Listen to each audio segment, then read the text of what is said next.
everybody, I'm Chef India and this is Sauce, Spice, and Smoke. Together we're going to make some fabulous sauces. I'm going to show you how to incorporate spices and flavors of smoke to your everyday home meals.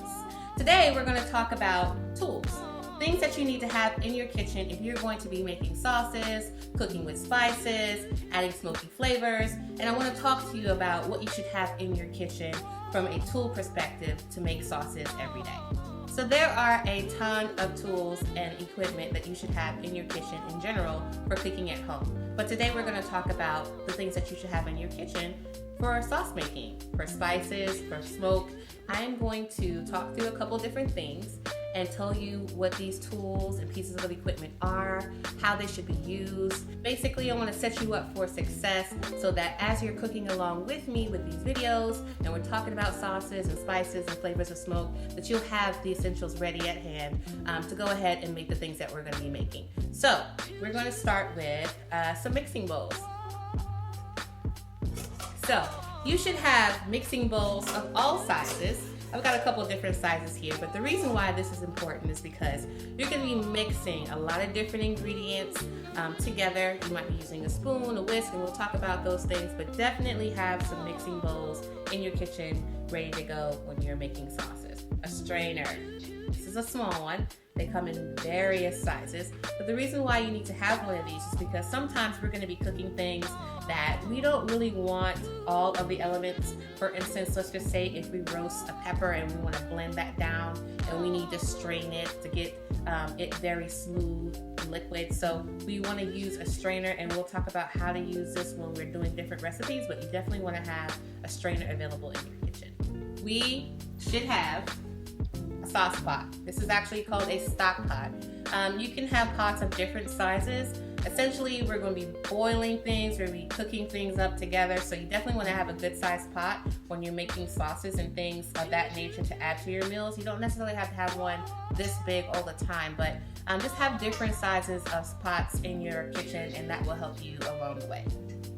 All right, so a good pan.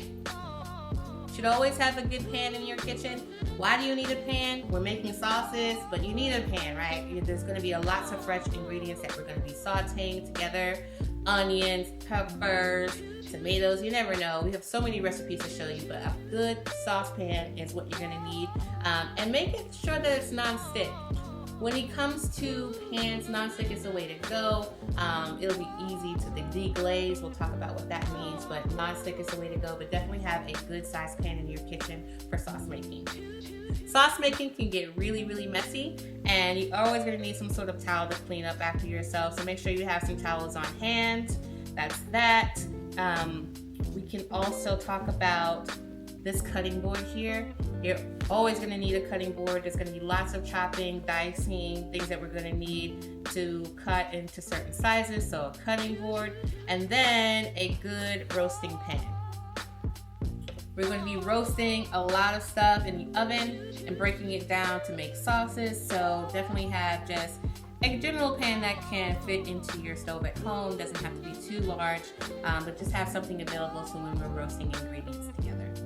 Knife. This is very essential. You gotta cook, right? And you're gonna cook with a knife.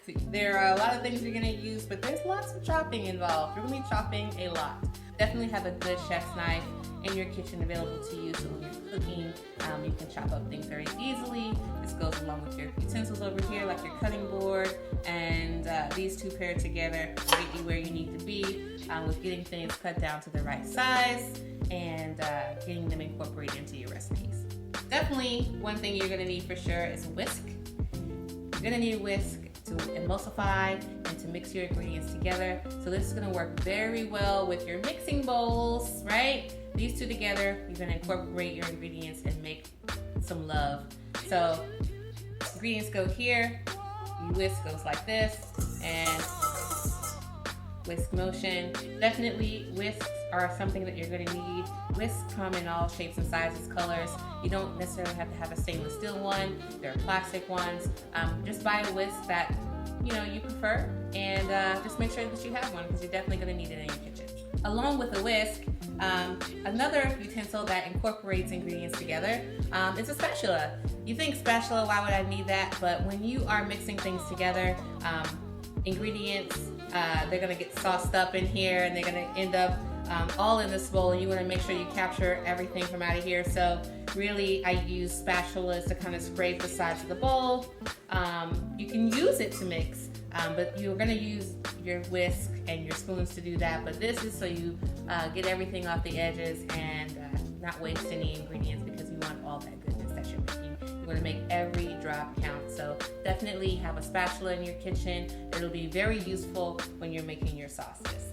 What we have here is like, why do you need a container? Well, if you're going to be going on this sauce journey, you're going to be making a ton of sauces, and you're going to need something to store your sauces in. And I would suggest that you get something that is disposable, yet plastic, that has a lid, and always keep a Sharpie on hand. Why? Because we're going to talk a good deal through making sauces and then talking through how long they're going to last. How long is this sauce actually good for?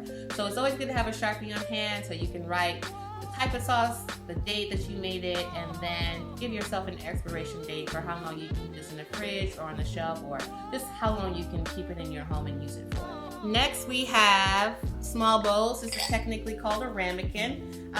When we start talking through recipes, we're going to talk through how you should have everything set up on your counter ready to go. And small bowls are essential for ingredients such as spices.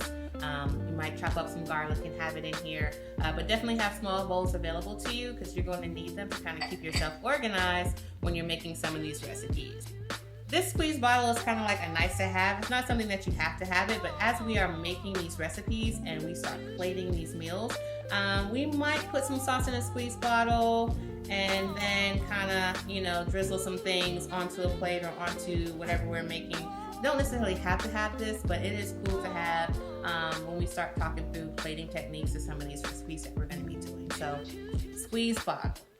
It's always great to have different size spoons available. This is a large spoon. It's actually my favorite spoon. It comes from True Cooks. Hey, True Cooks.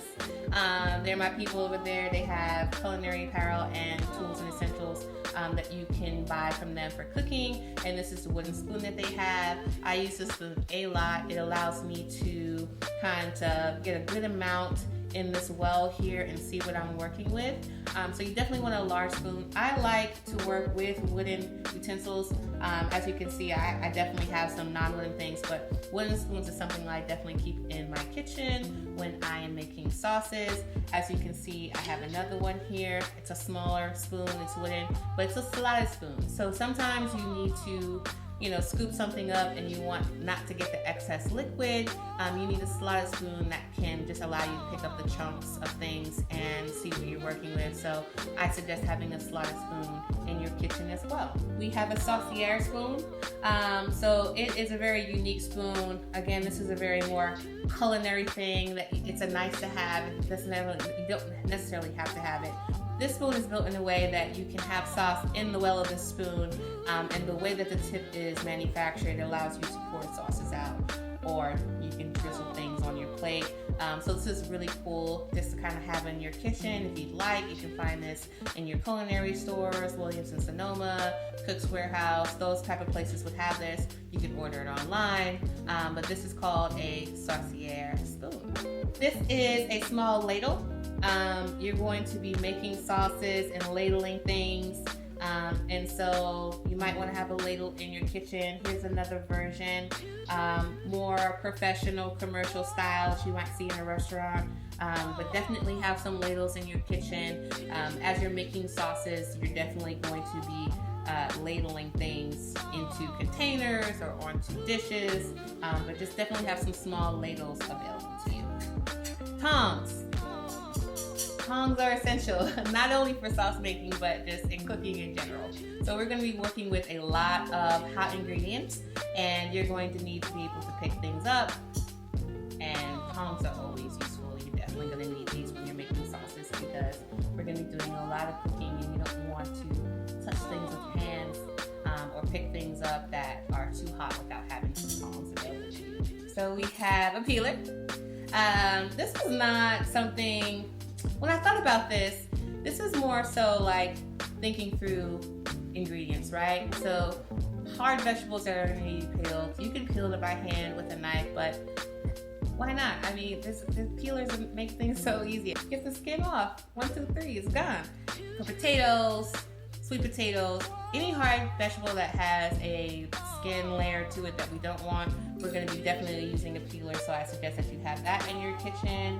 This is a funnel. Why do you need a funnel? Because you're making sauces, duh.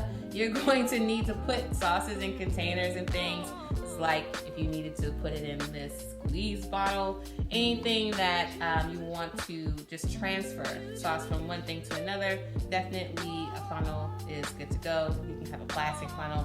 I just so happen to have a stainless steel one here, but definitely a funnel is necessary. Measuring spoons, got some small ones here.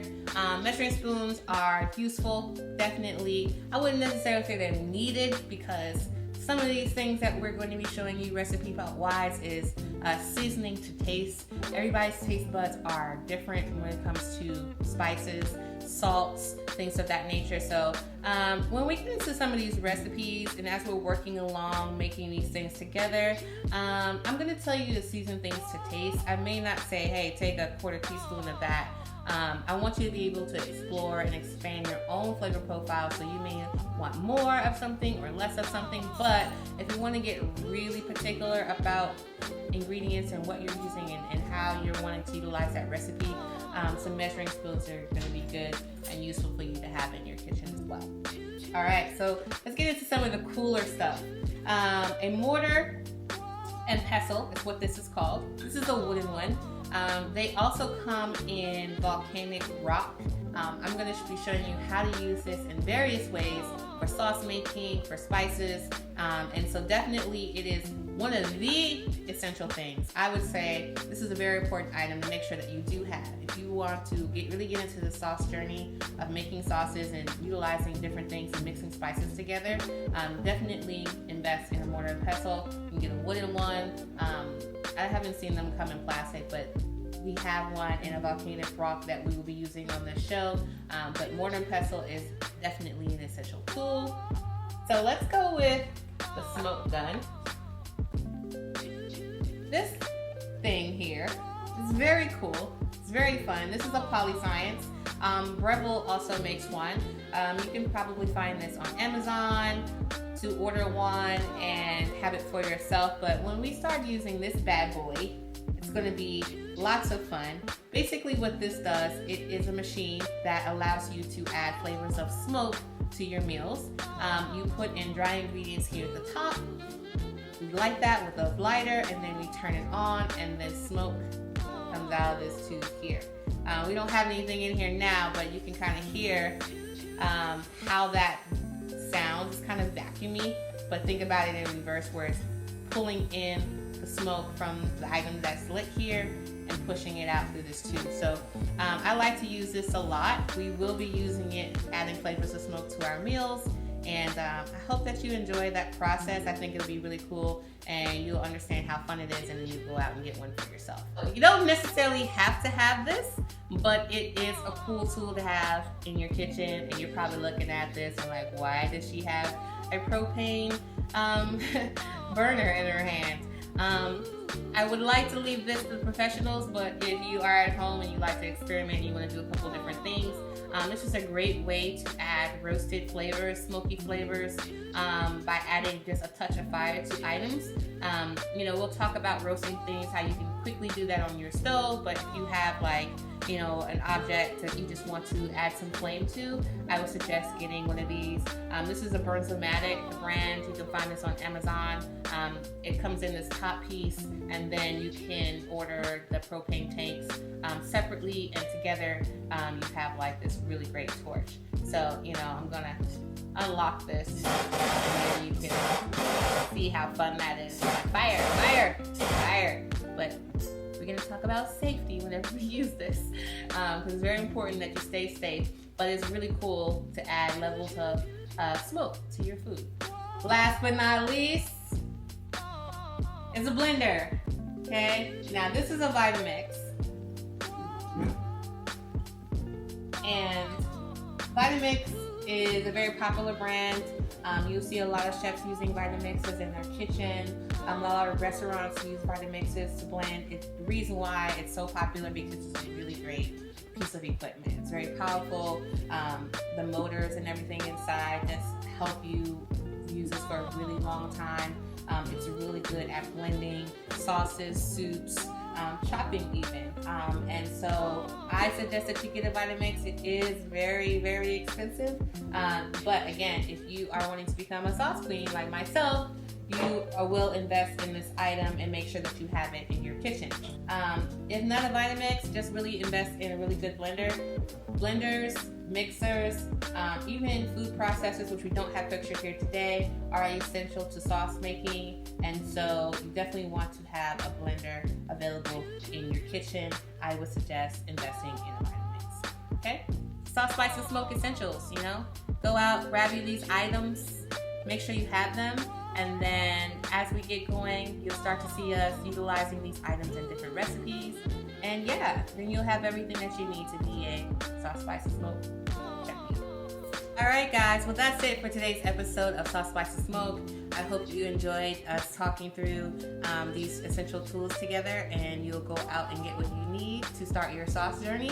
If you want to see more videos that'll be coming soon, make sure you subscribe to our channel. Click the notification link so you can get videos that we post and get them automatically, and just kind of stay in tune with what we're doing. And I hope that you follow along and you cook with us.